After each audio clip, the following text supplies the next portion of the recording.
দেশের কাবাডি ইতিহাসে কদিন আগে প্রথমবারের মতো মেয়েদের বিশ্বকাপ আয়োজন করেছিল বাংলাদেশ। সাড়াও পড়েছিল বেশ, কারণ ঘরের মাঠে প্রথম বিশ্বকাপে ব্রোঞ্জ জিতে বাংলাদেশের মেয়ে কাবাডি দল।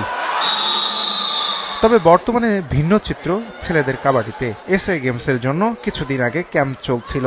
গেমস পিছিয়ে যাওয়ায় সেই ক্যাম্পও এখন বন্ধ। এছাড়া ছেলেদের লিগ হয় না নিয়মিত। শেষ প্রথম বিভাগ লিগ হয়েছিল 2021 সালে। পরের বছর প্রিমিয়ার হলেও এখন তা বন্ধ। নিয়মিত ঘরোয়া লিগের পাশাপাশি মাসিক বেতন কাঠামো চায় খেলোয়াড়রা। আমি চাই আমাদের ক্যাম্পটা যেন কন্টিনিউ থাকে, তাহলে আমাদের পারফরমেন্স টালিটা ভালো থাকবে। প্লেয়ারগুলোকে আপনার বেতন ক্যাটাগরিতে আনতে হবে। প্লেয়ারগুলোকে বেতন ক্যাটাগরিতে আনলে প্লেয়ারদের আগ্রহ বেড়ে যাইত।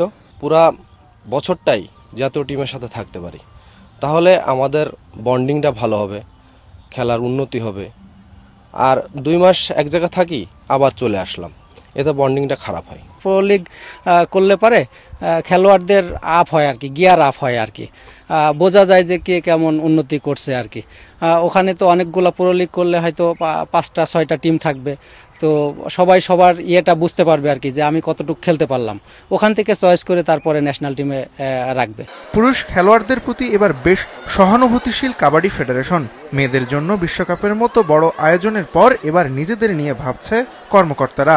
বিভিন্ন ঘরোয়া টুর্নামেন্টের পাশাপাশি দেশের প্রথমবার কাবাডি প্রো লিগ আয়োজন করতে চান তারা। 2026 সালের অক্টোবর বা নভেম্বরকে লক্ষ্য ধরে প্রো লিগ আয়োজনের চিন্তা করছে কাবাডি ফেডারেশন। ইন্টারন্যাশনাল ক্যালেন্ডারে অনেক টুর্নামেন্ট আছে, আর আমরা যখন এই ফ্র্যাঞ্চাইজিটা করব সেখানে 70-30 রেশিওতে আমরা করতে চাই। সেক্ষেত্রে আমাদের 70% প্লেয়ার আর ফরেন প্লেয়ার 30%। তো সেক্ষেত্রে আপনার ইয়ার ক্যালেন্ডার একটু দেখতে হবে। ইন্টারন্যাশনাল ইয়ার ক্যালেন্ডার খুব শীঘ্রই আসবে, ওইটার উপর ডিপেন্ড করে আমরা ডেট করব। এবং এটার কোনো বিকল্প না, প্লেয়ার স্বাবলম্বী করতে হলে আপনাকে ফ্র্যাঞ্চাইজি করতে হবে। মেয়েদের বিশ্বকাপ আয়োজন করে যেমন সুনাম কুড়িয়েছে বাংলাদেশ, তেমনি সম্ভব হলে ছেলেদের বিশ্বকাপও আয়োজন করতে চায় কাবাডি ফেডারেশন।